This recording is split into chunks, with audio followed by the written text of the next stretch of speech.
The rain never really stopped in the city. It slid down stone walls and glass towers like the world itself was bleeding, slow and endless. From the rooftops, Selene watched it all with cold, patient eyes. The streets below were crowded with humans who had no idea how close they lived to an ancient war. They hurried through puddles, collars raised, thinking only of work and home, unaware that vampires and werewolves had been killing each other for centuries just beyond their sight.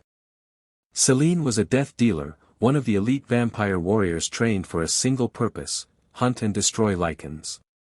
Her black leather coat clung to her as she moved, weapons hidden but always ready. For her, the night was not something to fear. It was where she belonged. She had been turned centuries ago, her human life erased by pain and fire, replaced by discipline and duty. The lichens had taken everything from her, or so she believed.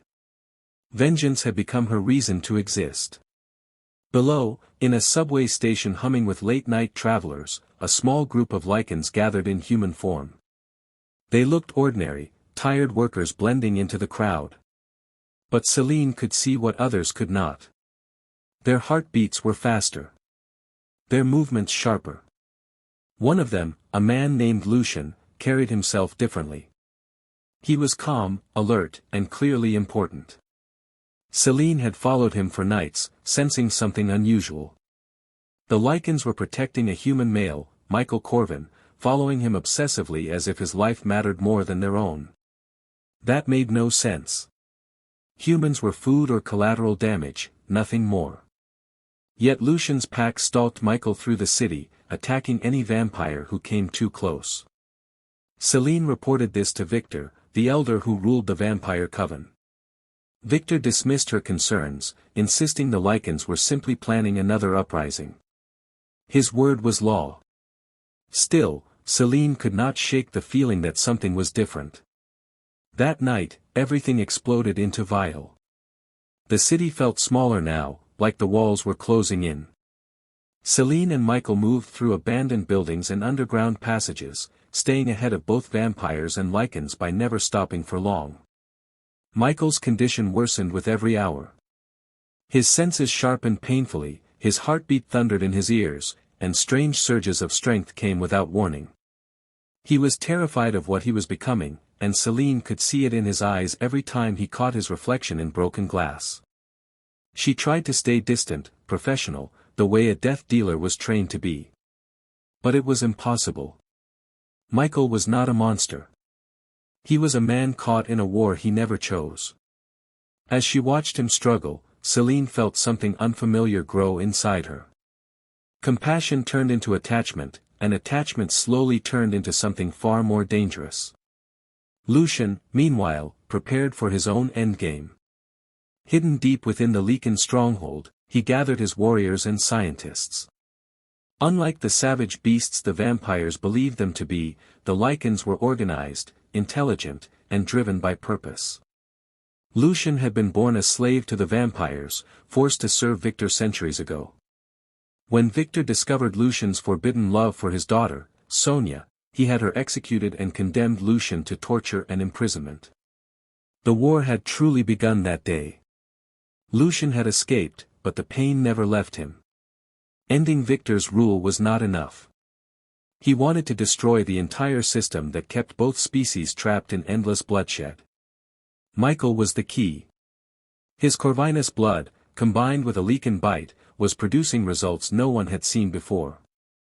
Michael was evolving, not dying. Victor's awakening changed everything. He was older than most vampires, stronger, and utterly ruthless. He ordered Craven released from imprisonment, not out of mercy, but because he needed information. Craven, desperate to save himself, betrayed Selene completely, revealing her movements and. The air around Michael seemed to vibrate as he took his first steps forward. His body had finished changing, not into a beast, but into something controlled and terrifyingly calm. His strength was no longer wild. It was focused. Victor attacked without hesitation, centuries of battle instinct driving him. Their collision shook the floor, steel buckling beneath their feet as ancient power met something entirely new. Selene watched, stunned. She had seen elders fight before, but this was different. Victor moved with brutal authority, each strike meant to end the fight instantly. Michael matched him blow for blow, adapting faster than Victor could anticipate. Every impact echoed like thunder through the empty complex. The war that had shaped Selene's life was unfolding in front of her, and she was no longer sure which side she truly belonged to. The fight ended in seconds that felt like hours. Victor lunged, confident in his superiority, and Michael caught him mid-attack. With a strength Victor could not break, Michael drove his hand through the elder's chest, ripping out his heart. The ancient vampire's expression froze in disbelief as centuries of rule ended in silence. Victor collapsed, his body turning to ash as the power that sustained him vanished. The battlefield fell quiet. Death dealers and lichens alike stood frozen, staring at what had just happened. The unthinkable had become reality. Victor, the symbol of vampire dominance, was dead. The war, as everyone knew it, had lost its anchor. Selene approached Michael slowly, unsure of what she would find. The man she had saved, the man she had fallen for, now carried the strength of legends. When he looked at her, there was no hunger, no rage. Only recognition. Relief washed over her as she realized he was still himself. But peace did not come. Craven emerged from the shadows, having waited for the perfect moment. His ambition had survived longer than Victor's power. With a gun raised, he accused Selene of TR. The world beyond the city was quieter, but no less dangerous. Selene and Michael moved from place to place, staying off every known vampire and lichen network. Forests replaced concrete. Abandoned roads replaced neon streets. For the first time, Selene saw nights without gunfire and days without bloodshed. It felt unreal, like a life stolen from someone else. Michael's transformation continued to settle. He no longer shifted uncontrollably, but the power inside him never slept. His strength, speed, and senses surpassed anything Selene had ever witnessed. He did not age. He did not weaken. He was living proof that the rules both species believed in were never absolute. That truth alone made him the most hunted being in existence. Selene trained him relentlessly. Not just how to fight, but how to think like an immortal. Patience. Distance. Control. Michael learned quickly, but he struggled with the weight of what he had become. He had lost his human future in a single night. No normal life. No anonymity. Only survival and choice. Meanwhile, the vampire covens fractured. Without Victor, elders across the world argued over power, territory, and ideology. Some called for Michael's death, fearing the rise of hybrids. Others whispered about using his blood to create an army. The lichens faced their own division.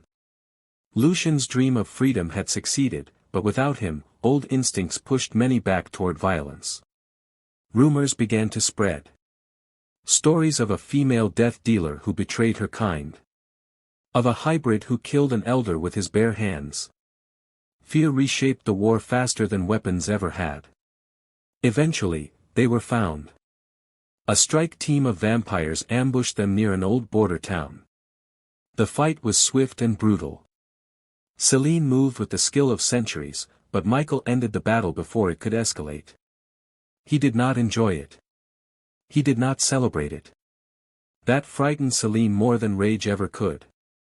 Power without cruelty was something the old world had never